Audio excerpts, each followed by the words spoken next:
Welcome back to the Nerdrotic channel. My name is Gary Buechler. I am live in San Francisco, California. I come to you from nerdrotic.com, and tonight I am a solo on our recap of Krypton.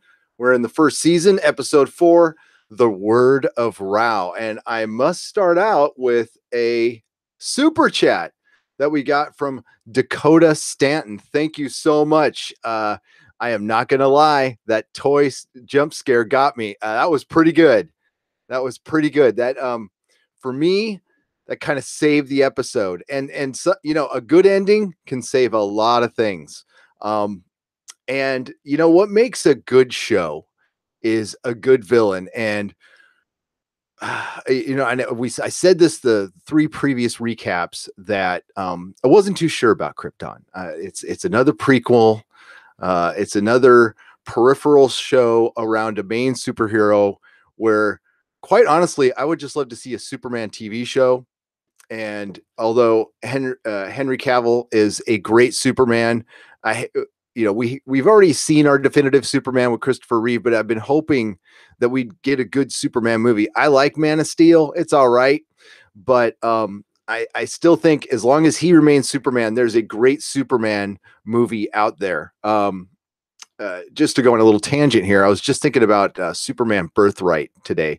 They'd have to restart the whole thing, but that is such a great miniseries that I kind of wish they would have adapted that for a Superman movie. But for the time being, we have Krypton. And in Krypton, we do have Adam Strange, although he's not in his costume yet, but I'm hoping he will be. And I've been pretty happy with the series so far. Last week's episode was so-so. I still kind of liked it, but I hear the criticisms out there from people in our comments and from other reviewers that it's kind of slowed down, and actually it did have some quite a big drop in viewership the last couple episodes. But what really got me interested in the show was the look of Brainiac. It was simply that when they showed that picture of Brainiac, I was locked in. That's the first real Brainiac we've seen. He is such a good villain. And the fact that they're bringing him in so quickly is great, actually.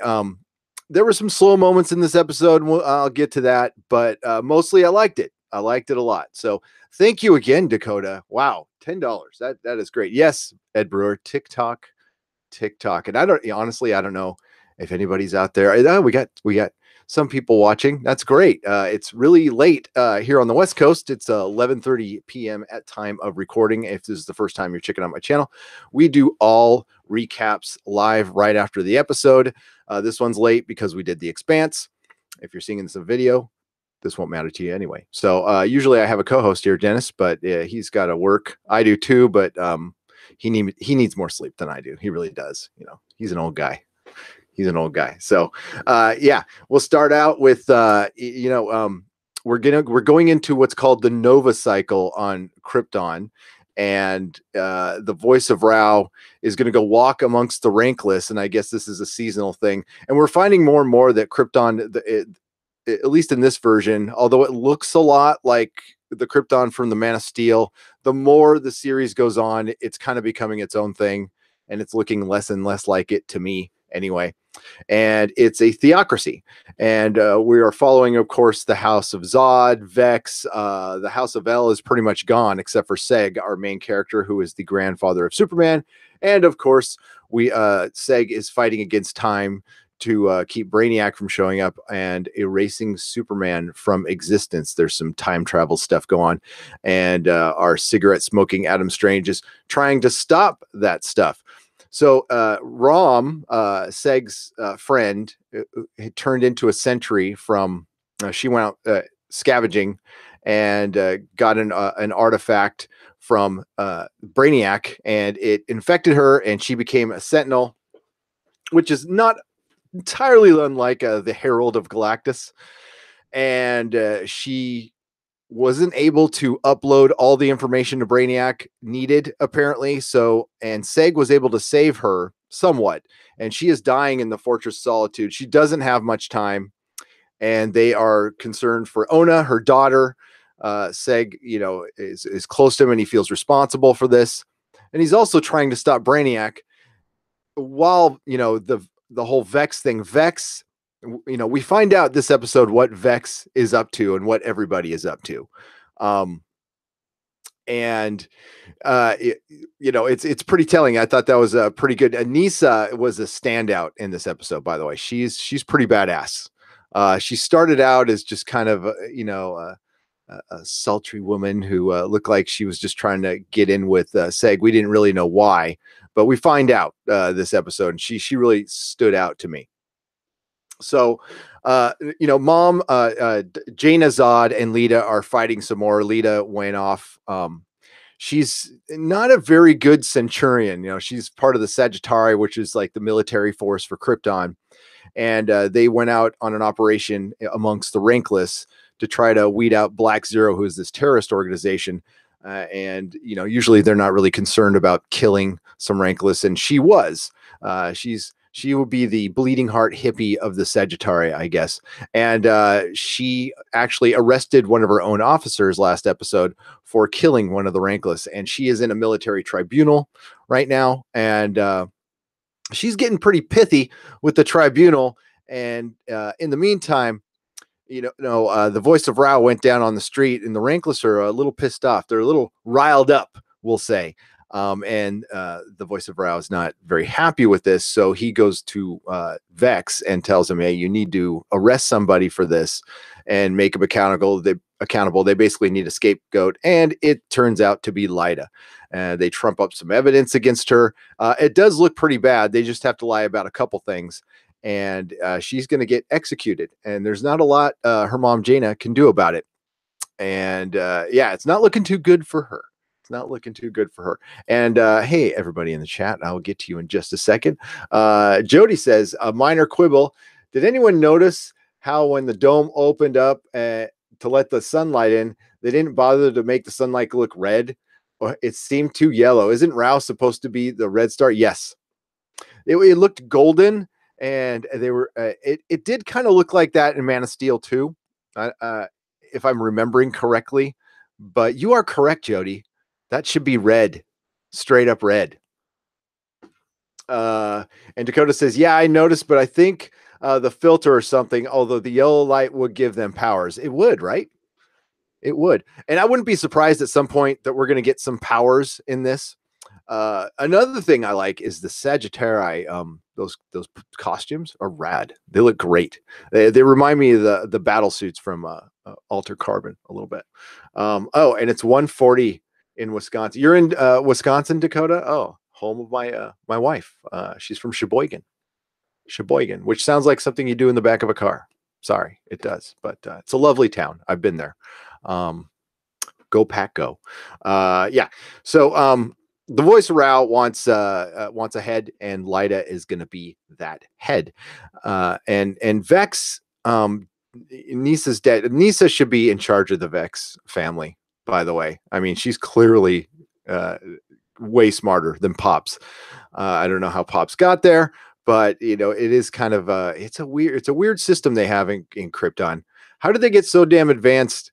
I kind of thought about this in Black Panther too. It's like they had this really advanced society, but really archaic things, about it, like the whole family structure and theocracy and feudalism and all that stuff. But I guess they, you live long enough, it's fine. So the voice of Rao got what he wanted, and they lock Lyta up, and Seg in the meantime is with, and we have Kim too. And this is a side story where it definitely went somewhere that we needed to go. It just, it was kind of almost put me to sleep. All right. So Ona, Kim is worried about, telling Ona that her mom's not going to make it. I mean, clearly she's going to die. So yeah, it's a hard thing. And I know I'm sounding super heartless right now, but they could have done this in like 2 scenes. They dragged this out throughout the whole episode. Now the payoff was pretty good, but it was just a little too much for me. Sorry. I don't know, man. I don't know. The thing about this show is it sucks. We watch a lot of TV here at the Nerdrotic channel, and you got to set your expectation. Not everything can be great, okay? Although we'd like it to be, but not everything could be great. So after you watch a couple other shows in comparison to this one, it's like this one's got a little ways to go, but being a first season, it's pretty good. And considering it's from DC, which has had a lot of success on TV, I will not deny that. But it need yeah, it's a little lighter in tone than I thought it would be. Now, that's not necessarily a bad thing. You got to have some levity, and there's plenty of humor in the show. If this show didn't have the little bits of humor that it did, it would be just kind of too boring. Sorry to say, but it does that well. And the actor playing Seg is really good.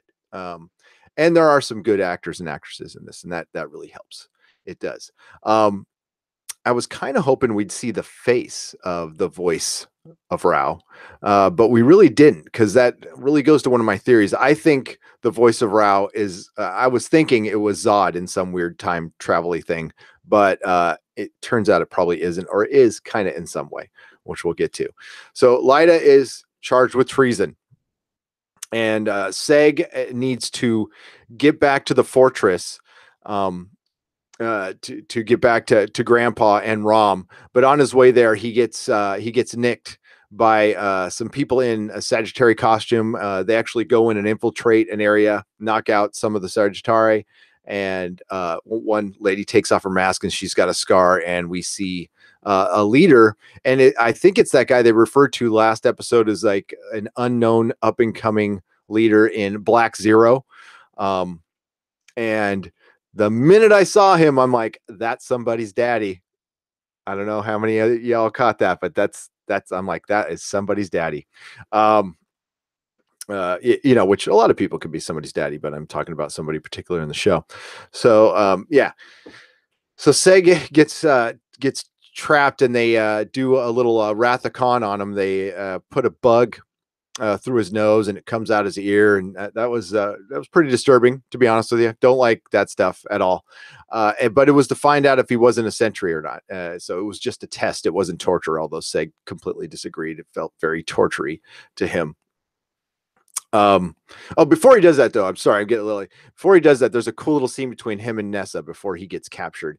He asks Nisa for help to get Lyda out, and he admits to her that he loves her, which I think is pretty obvious to everybody. Nisa suspected, but there's a cool little scene where she's trying on dresses, and there's like 2 holograms of her trying on dresses. My wife would freaking love that.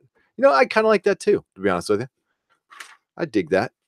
See if it saves you a lot of time buying pants and stuff like that, right? Yeah. So Seg is here. Let me get. He played the same actor. Oh, so that's the same actor playing Brainiac, which is convenient since I'm assuming he's now being controlled by Brainiac. Well, it also saves him some money in acting fees, right? But no, I think they were definitely connected in some way or another. Yeah, so Seg has admitted to Nisa that she is in love, but then he gets captured before he can go back to the Fortress of Solitude. And before he got captured, he kicked the crap out of Adam Strange too. Adam was trying to, tell him that, like, listen, Krypton's at stake. You can't worry about your girlfriend that you can't even be with right now. But Seg's not having it. Seg's not having it, which, good for him. Good for him. So, Jaina goes in to talk to Lyda one more time, and Lyda was just about to tell her about Brainiac. And that's when Nisa walks in and says, I am her advocate. Give me the room. Get out. I was like, damn, she needs to know. Eventually, they're going to have to find out. It's at this point, it's going to be harder for me to believe, like, we've got this ominous thing coming down to destroy the planet. And they're worried about these 2 factions. And even when the guy from who we think is from Black Zero, but he's really not, who's interrogating Seg, even mentions that Seg's like, what do you think? Because the guy who's captured him said Seg suspects he's from Black Zero, and he said he got some of his guns and the armor from Black Zero, but if they were really worried about it, they wouldn't be trying to undo the theocracy. So we now hear that Black Zero's goal is to get rid of the voice of Rao. And throughout this episode, we find out that's kind of everybody's goal. So Dennis had a theory that Jaina was Black Zero, and I going to have to agree with them at this point. Although they really tell you throughout this entire episode that the Zods are built completely on honor, and nobody's ever been in trouble before. Lyta is the first one to even be locked up in jail, which is really bad for their name. Although we've only seen 2 Zods in this episode, we haven't seen the rest of the family. And also in the meantime, we see Dev.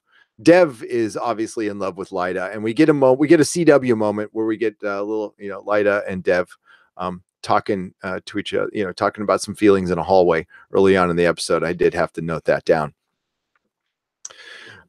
So after his little torture, he talks to, and I didn't get the guy's name, but they didn't actually call his name, but whoever this revolutionary is who captured Seg, he knows about Brainiac, and he wants to know anything Seg knows about Brainiac. And he's got some history with his grandpa. He didn't say much, but he said it was complicated. And Seg offers him basically, listen, I'll help you if you help me break somebody out of jail, break Lyta out of jail. And he's like, and the guy agrees to it. He's all okay. I'll do it, but then you got to take me to the Sentry. Now he wants to go and cut Rom up so he can get to her memory nodes and find out all the data he can about Brainiac, which is kind of harsh, but necessary, I think. And at this point, Rom's kind of dead, and they're trying to stop a planet from being blown up. So, I mean, it sucks for her, but I kind of agree with that dude. They really should do that. And when Seg talks back to this guy once, he gets tagged by one of the soldiers, and then that soldier gets his neck broken by that guy. So you already know that he's very serious. He's very, very serious. And let me get to the chat here real quick. Not used to doing these alone, by the way. I feel lost without Dennis, but Gary, you think that Nisa's father, you think that's Nisa's father? My first thought, it was her son, the future General Zod. Because who's to say Zod isn't also time traveling to Krypton?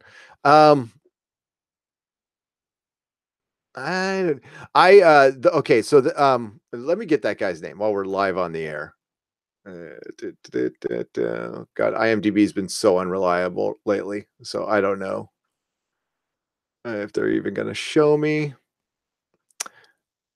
I can't see him, although I'm kind of blind right now. I think it is. He looks kind of young though. Vidar. Is it Vidar? Is that it? So I don't know if that's it or not. But he really, he seems like the kind of guy who's like, by any means necessary, we're going to stop Brainiac. And if I've got to kill as many people as possible to save the entire planet, the needs of the many outweigh the needs of the few. You kind of understand that. Like, you can. So we're still going through this whole Ona and Kem thing. So Kem finally goes to the woman who raised him, gets a little bit of advice. I mean, it's really not much. It's more like, just carry on, be brave, thanks. Okay, thanks, great. And he tells Ona that, your mom's not going to make it. And all Ona says is, hey, are we going to make it to the Nova cycle? I have an offering for him for my mom. I need to do something for my mom. And he's like, sure, we can do that. And that leads up to the Nova cycle where we're standing, and there's a few people there, and the voice of Rao comes down and he's leading some prayers, and the Novus is around there, and they look really cool. I love their that does remind me a little bit of the Donner Superman. I think there's just a slight callback with the whole white, and I love the Kryptonian writing all over their face and then all over the outfit. It looks really, really cool. And Kem, Ona runs up to the voice of Rao and hands him like basically an action figure or a statue that looks kind of like Superman, as an offering, for her mom. And he says a prayer, and then after Kem pleads like, hey, it's just a little kid, she's mourning her mom, could you just do something nice, please? And the voice of Rao makes her a novice, base right there and then. And Kem looks grateful and kind of weirded out at the same time. That was very quick. So yeah, and that little action figure becomes very important later. And also in all this, we find out that the sentry, that even though it might seem dormant, could turn back on if it doesn't finish its job. It either will turn the other subject back on, or if it's burned through that, it will try to find another one.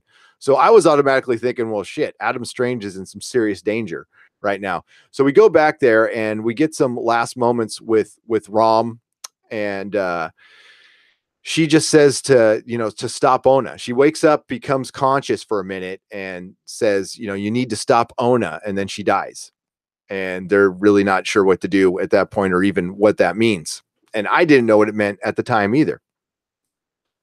So while our revolutionary Vidar, I think is his name, is going back to get some more men to help Seg is able to escape.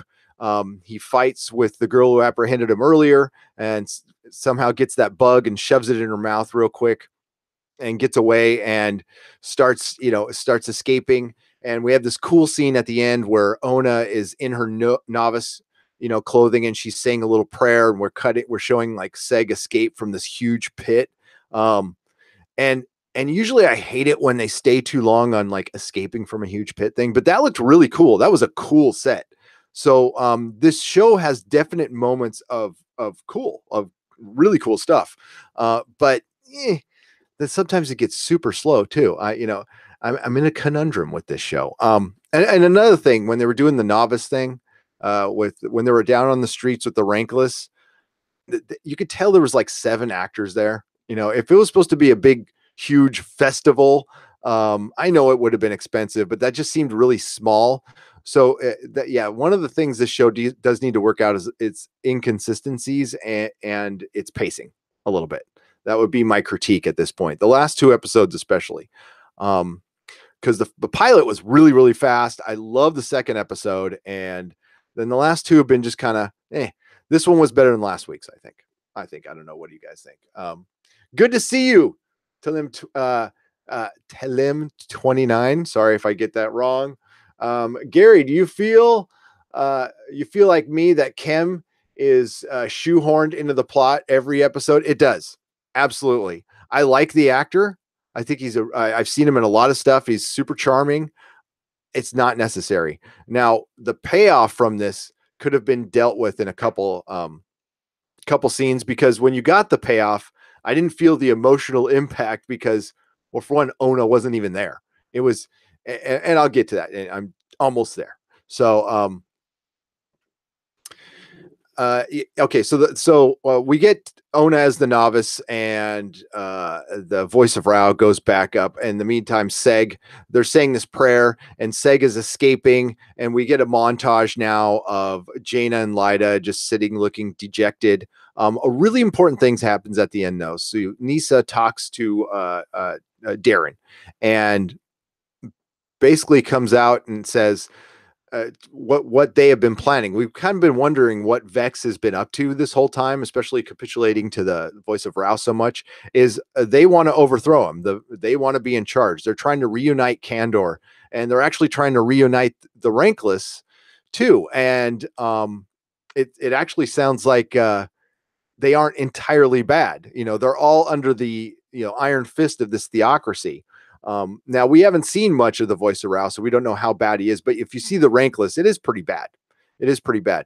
The one drawback is Vex wants to be the one in charge, and Nisa, finally comes out and says it, like, "Hey, if we want to overthrow this guy, we need Jaina, and if we execute her daughter, it's kind of stupid. We shouldn't be doing that." And he agrees, but he's like, I needed a head, and that's what the voice of Rao picked, which leads me to believe the voice of Rao is kind of onto them, maybe a little bit. So Nisa does go to Jaina and tells her, like, join us, and Jaina, was roughing up a lot of people this episode, by the way. Another thing in this show, there's a lot of fights between men and women. There's a lot of fist fights where they're beating the shit out of each other. Just wanted to point that out. Sometimes I'm like, hey, but hey, it's a show. It's a superhero show, whatever. She roughed up Seg in the beginning of the episode, and then she grabs Nisa by the neck, and she's like, listen, I should kill you right now, but there's nothing I can do because it's out of my hands. So Jaina, so the Zods seem pretty cool. I mean, they're honorable. They do their jobs. Yeah, she did kill a couple L's, but she was just doing her duty. And the L's died kind of dumb in the beginning, but it was important for the plot, I guess. So we get to the final scene. Seg is bleeding. He got knifed in the shoulder, and he's trying to get to the Fortress Solitude. He's out in the elements of Krypton, which is horrible. Yeah, Lyta and Jaina are moping, and Vex is vexing. And we get to the voice of Rao, and he is just chilling. And when he's chilling by himself, he keeps his helmet on for some reason. It must be very comfortable helmet. Maybe there's like Wi-Fi in there or something like that. I don't know. Maybe it is Wi-Fi. I don't know. It is pretty cool, with all the faces and everything. And he picks up his little action figure, and he's like, looking at it. And I thought he was just gonna like throw it down or be a dick or something like that. And then a tentacle comes out of it and attacks him and turns him into a Sentinel, which I was totally not expecting at all. So that got me. I was like, God damn, that was pretty good. So the Ona story all led up to her handing him the action figure again, which could have been done in a couple scenes. I'm just saying. So yeah, the chem stuff's feeling really forced in at this point. And I don't know why, because everything around it is pretty good and pretty entertaining, and it does slow up the episode. So, but this is Goyer. This is something Goyer, Stephen S. Goyer, who's written, co-written. Remember that, co-written, Dark Knight Returns. He worked on Hellboy 3, which was a hot mess, but he's done some other good stuff too. He works best with other people, in my opinion, and not so great on his own. He's written a couple of good comics, by the way. He did some JSA that was quite entertaining, to be honest with you. Justice Society of America, which in the mid 2000s was the best DC comic, period. End of story. Jeff Johns wrote some great ones too. So yeah, the tentacle comes out, and we have a new sentry, and it is the voice of Rao. Now, I thought the guy and apparently that's the same actor as Brainiac. I thought the voice of Rao would eventually become Brainiac between some weird time travel thing. It's going to have something to do with the Phantom Zone. I don't think it's a spoiler because it's a theory. It's a theory I have that Grandpa is responsible for Brainiac. Basically, he probably created Brainiac to go find other worlds, and he took his instructions too literally, or something happened and he became sentient. I don't know. I could be wrong, but that's where I think we're going with that one. This seems to be moving very fast and not all at the same time. The Brainiac stuff is happening pretty quick, but we're getting just little bits of information, and it's starting to feel like at first I thought, okay, we're going to get Brainiac pretty quick, and that's cool. And I'm wondering where they go from here. And that's still my question, that if you bring in Brainiac in the first season and you somehow stop him, if you get a second season, are all the seasons going to be Brainiac, or are we going to get, or are the families squabbling a little bit, or, you don't want to blow your wad in the first season. I don't know. But you also have to write these shows like you're only going to have one season. You got to go for broke. So I understand that. It's not a terrible show. It's actually a pretty good one. It's way better. Superhero Grandparents. Everybody loves them. Okay. Crap. I could be one right now. That's how freaky that is. Like, I don't even want to think about that. Let's talk about something else. Yeah.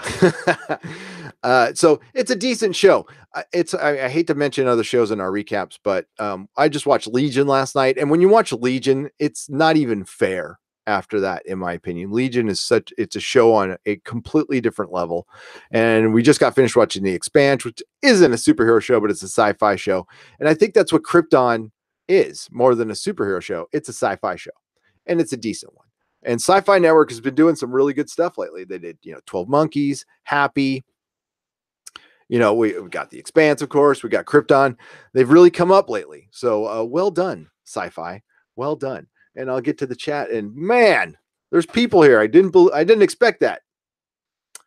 Go back up there. Hi, everybody. Man, you guys must be up late. Jody, what is past your bedtime, Jody? You too, Ed Brewer. Uh, Vidar was the name of the commander, so that means he isn't Drew Zod. I don't know. I can't rely on IMDb. I can't even look at it kind of looks like him, but it looks too young. So let me see. And maybe they didn't name him, but yeah, if you watch the scenes, that's Papa Zod. It's Papa Zod. So, which I hope that's what they call him, Papa Zod. I like that. Yeah, I don't think that was him. I don't think it says Young Vidar. What the hell episode am I looking at? The Word of Rao, and it's got somebody cast as Young Vidar, who was not it. So there must have been some maybe backstory that they cut out or something. Or maybe they just have this completely wrong, which IMDb does all the time. Yeah, I don't know who it is. I don't want to waste any time on it. We'll figure it out, but it definitely is a Zod. Here we go. Easiest way to remember my name. Is it me?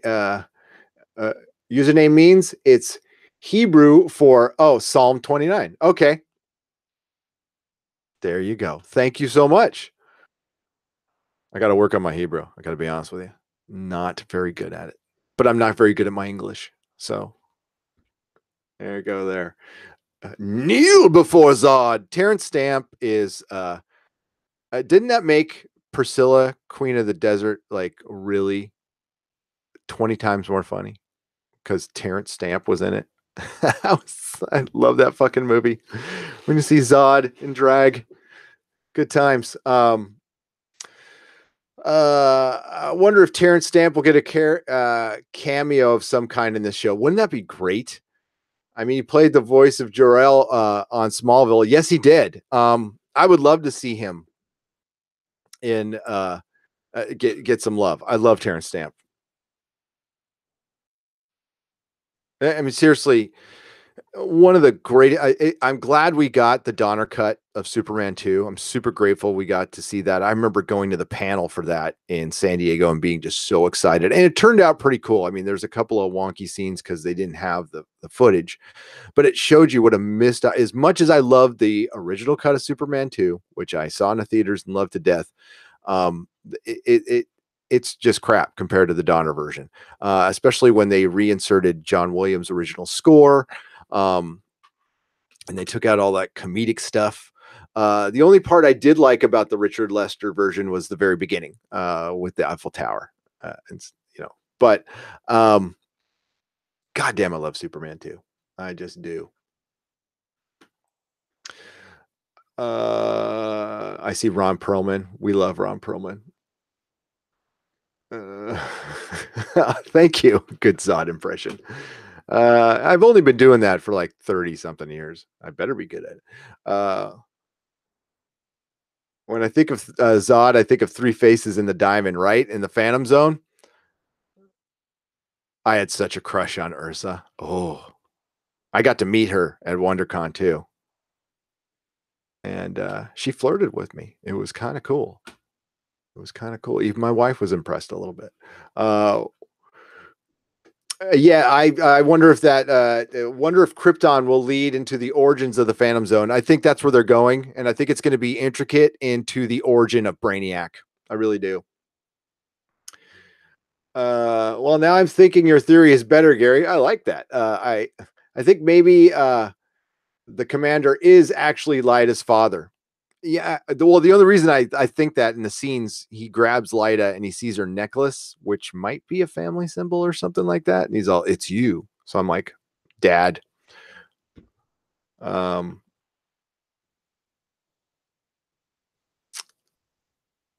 Yeah, right. The snake bite her though. Now, how? Oh, when the snake bit her, you're talking about Ursa, Ed, in Superman 2. When I thought that was more of a surprise. Ow.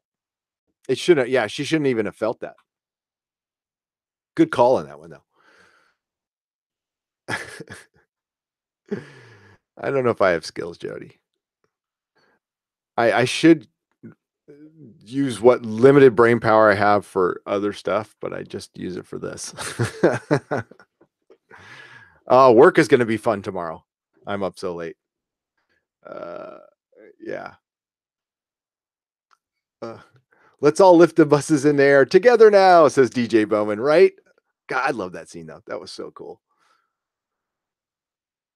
That was the first scene. That was the first time we saw actual real throwdown superhero battle was Superman 2. We didn't get it in Superman. We got a lot of rescuing, and that's mainly, kind of what Superman was known for back in the day. Back in the 70s, the only frame of reference people had for Superman was the TV show.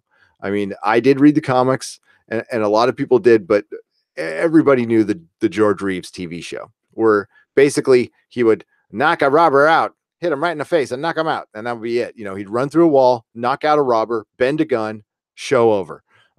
He never fought a supervillain.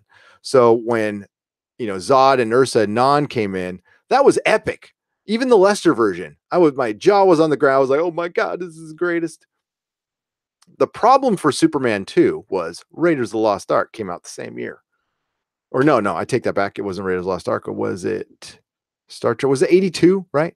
So 81. Some other movie eclipsed it. It was either Star Trek 2 or no, it was Raiders of the Lost Ark. Raiders of the Lost Ark came out that year. Yeah. And that eclipsed everything. Where do things go for season 2 on Krypton? If they bring in Brainiac and they destroy him somehow, it'd probably be, I think, the Phantom Zone thing. I think you'd be, yeah, because are you going to go season after season of this whole Superman cape thing? Is that what they're going to do the whole time? I think that's how they started out. And I think they eventually, maybe this season, work out the Superman thing. And maybe we even say bye to Adam Strange and we start dealing with other worlds. Maybe Rand Thanagar. There was talk of Hawkman and Hawkgirl showing up. So Gary, Nisa's mirror is the base tech for Val's hologram. Mirror is the base tech for Val's hologram. Oh, okay. We all need those. We do. DG Bowman, did Superman really travel the speed of light and went back in time, or just the rotation of the Earth backwards makes you go back in time? That's when you just can't think about too much. Because I think it was pretty literal that if you turn the Earth backwards, it makes everybody go backwards. It's like a record. It was the 70s. Okay. It was the 70s. If you took a record and spun it backwards, you would hear satanic lyrics and people would believe that shit. So yeah. And bell bottoms. I don't need to say more than that. I really don't. Yeah. I just saw the old Batman show with Adam Wex. Heck, even Captain Marvel Shazam show, Mighty Isis, the Wonder Woman, good times. Never missed an episode of Wonder Woman. I will not say what my dad called that show, but he loved it. Yeah, my dad was pretty old school. We'll just say that. I saw all those shows. I freaking love Shazam. My favorite part about Shazam is when he would talk to all the wizards and it was a cardboard cutout with with some dry ice. And it was totally cool. And the freaking Super Friends, watch that all the time. Yeah, DC could have hooked an entire generation. But and a lot of people don't talk about this. Their comics were way more expensive than Marvel comics back in the 70s. And that cost them big time. They were 20 cents more. So those old guys out there and gals will remember that. I would rather believe that he traveled so fast he'd opened a portal in space time and went back in time. Sort of like how Barry the Flash can travel through time in super speed. Jody, that's what I would like to believe too.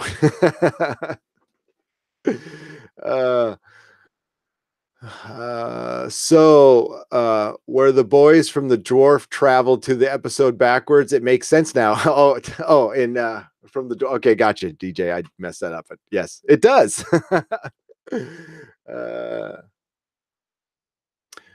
Jody said I was totally crushing on Linda Carter. Yeah, you and the rest of the world, Jody.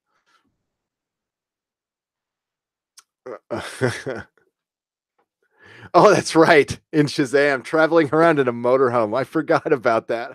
Said Jody. Traveling around in a motorhome with Mentor. That's right. That wasn't weird at all. Again, 70s. Weirdest decade ever. 60s were trippy. 70s were just weird. Superman with the Speed Force. Agreed. Linda Carter greater than Charlie's Angels, said Edward Brewer. Agreed. All three of them do not amount to one Linda Carter. Okay. I mean, I love how Alex Ross bases his Wonder Woman off her. It's great. It's great. She is Wonder Woman now and forever. As you know, as with Christopher Reeve being Superman. If you would have asked me at the time, I was a comic snob, so I always thought that Christopher Reeve was kind of wimpy looking. I'm like, he's all right, but time has corrected my opinion on that. Okay. Christopher Reeve was a man's man. All right. And he looked like Superman. He was Superman. Hello, Switchpoint. How you doing? 60s, taking your drugs. 70s, you're living in the drugs. Right. Right. Although I did all of my drugs in the 80s, Switchpoint. I was too young back then. Yeah. Actually, it was like 30 years straight. Oh, no. Yeah. It's been every decade can be associated to drugs since the 60s. And even, the 50s are known as this wholesome decade, but there's a bunch of heroin going around in the 50s. So 60s were lots of hallucinogenics. 70s was hallucinogenics and heroin. 80s was cocaine. The 90s, heroin came back and ecstasy. I don't know how we're talking about this on Krypton or how I'm talking about this on Krypton. And the aughts are opiates. Opiates. I'm in the program. Grateful recovering addict here. And opiates are an epidemic in our country that are horrible and taking young lives every day. It's horrible. That's why it's so great to come and do this podcast, because I go to meetings a couple, 3 times a week, sponsors and stuff like that. I won't say any names. It's supposed to be anonymous, but sometimes that stuff is hard, man. So it's nice to talk to you guys. It really is. I like to take them all out for pizza and then hit a malt shop after. I don't know who you're talking about, but the Charlie's Angels. Yes. We got Mel's Diner here, and it's supposed to look like the Mel's Diner from American Graffiti. It's actually got pictures of George Lucas and all the set photos from I don't know if you guys have ever been to San Francisco, checked out the Mel's Diner. It's pretty good. It's pretty cool. And they have very good malts and a good BLT with avocado. I totally, you're right, Jody. It is the drug talk is way more appropriate with Legion. I apologize, Krypton fans. I humbly apologize. This is a DC show. Kiss her grits. That's right. Oh, that Mel's Diner from Alice. There you go, Edward. Yes. I totally forgot about that Mel's Diner. And there's actually 2 different ones. Are there any drugs in the Krypton world? Well, if you're rankless, I would imagine yes. I would imagine it doesn't look fun down there. Looks like there is a lot of drugs. There's probably some kind of bug or something that you lick or something. Ed, stop making him choose between Charlie's Angels and Linda Carter. That is mean and unnecessary. But if I had to choose, Linda Carter.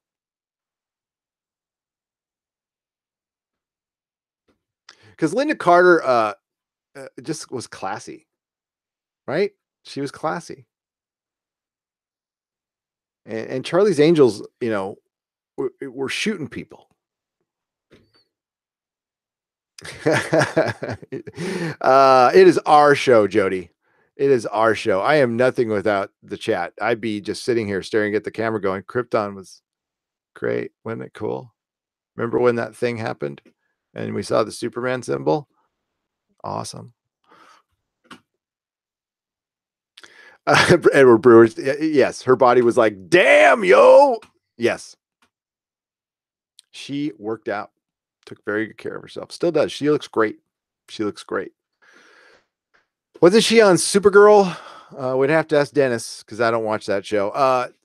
She was in Sky High as the principal, and I am totally going to do a retro review on Sky High because I love that movie. I mean, who doesn't? Would you agree it's the best superhero movie with Kurt Russell in it?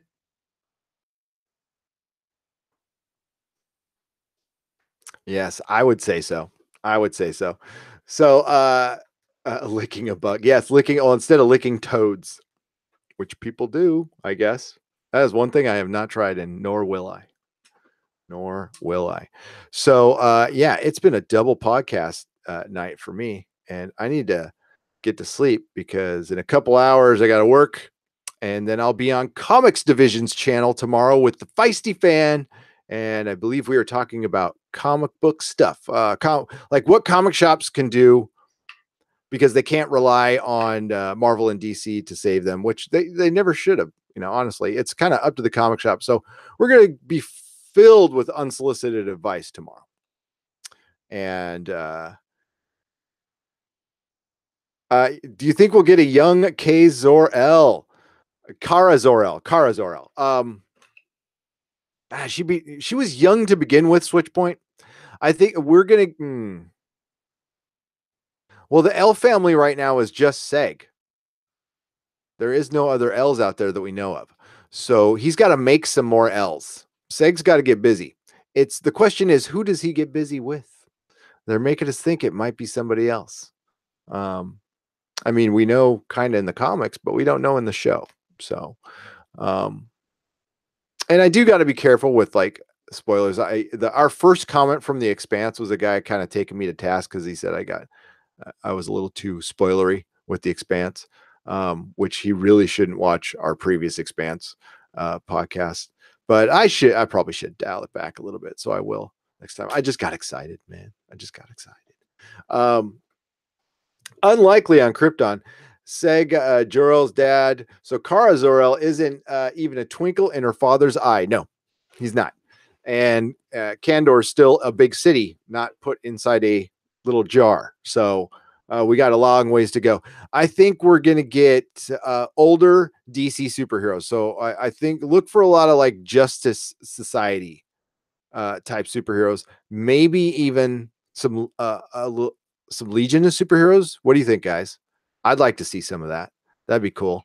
Dennis and I were dreaming of maybe even some Kirby Fourth World stuff. It would ripe to see Orion in it. I think that would be great. Or Big Barda. And you know what? Quite frankly, they're pretty hot right now. The announcement of the movie. DNC's been talking about his Fourth World Omnibus quite a bit. It's nice that he discovered that. Oh man. And you guys catch that that DNC World Class Bullshitters EVS live stream earlier today?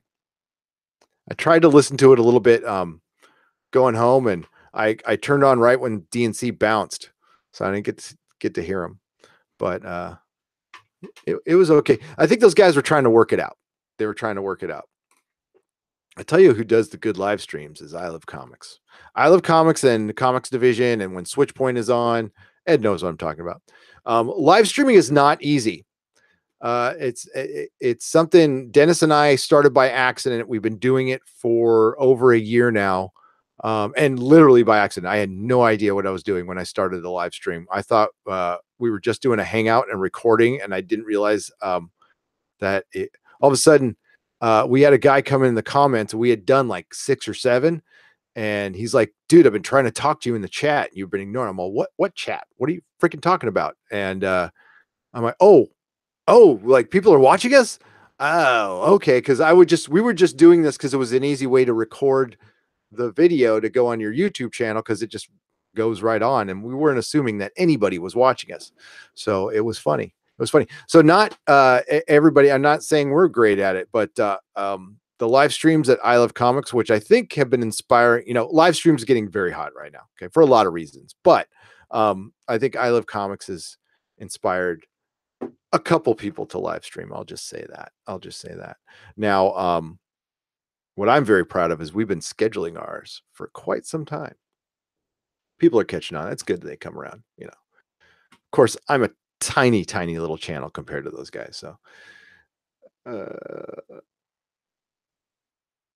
Switch, yeah, Brewers. So yeah, I agree. Switch Point is good. I Love Comics is good, and Comics Division is good. They're all really good together. And thank you for saying I'm good, Ed. Ed, I appreciate that. Um, I try. We practice. Um, I really enjoy listening to their live streams though. They're a lot of fun. They're a lot of fun, and they sometimes they get they're fun. They're damn right funny sometimes. Um, I've only been on 2 live streams. Too much of a nervous wreck to do one of my own. Rebirth Mortal Comics. It's like jumping into a cold pool. You just do it. And I actually, the first time I did it solo, I was gonna like, oh, I'll record one by myself without, just I'll do it private. And I just went screw it and turned on the camera.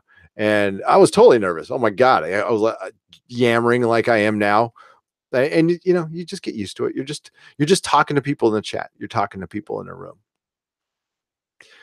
I got used to it from meetings too. I share a lot of meetings and such. So big rooms though. Ooh, I don't know, man. I did a couple panels for a couple of cons, and those made me super nervous.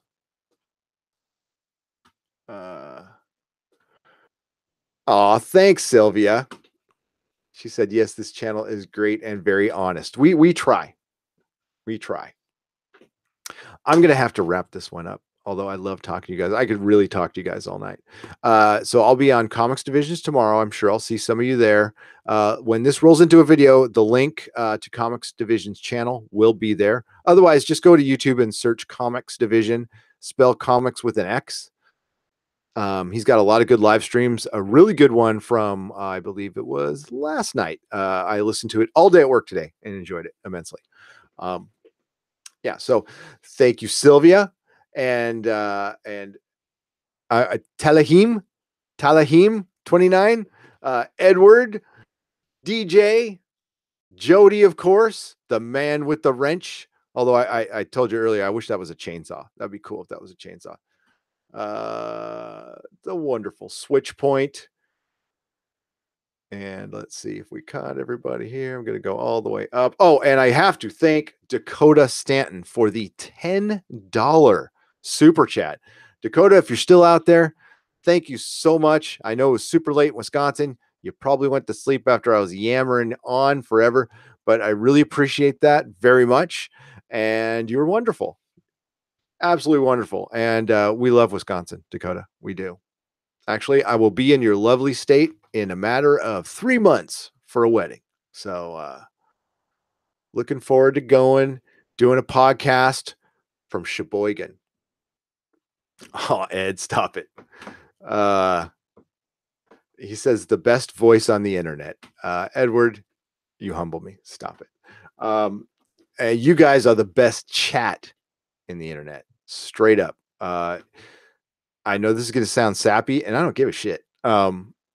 It's been a lot of fun finding this community that, because I dabble in a lot and on the internet. I used to give my son a ton of shit for sitting at home and gaming, and he's talking to his friends all the time. And then then I woke up one day and realized I was an idiot. And it's like, wow, he's actually interacting with friends like more than I did when I was young. No, he's not leaving the house, but he's interacting with friends in like Israel and Germany. We've had people, from Africa watching us, and my son's got friends all over the country that he never sees, but he talks to every day. So that's cool. So with Krypton, yeah, I'm gonna have to, I'll play it by ear, but check the schedule. Well, if I feel okay tomorrow for work, then I'll go ahead and I can do a solo afterwards. I hate to leave Dennis out though. As it stands, I think we'll just be back for the finale. It's a great show, but I just can't do 2 in one night.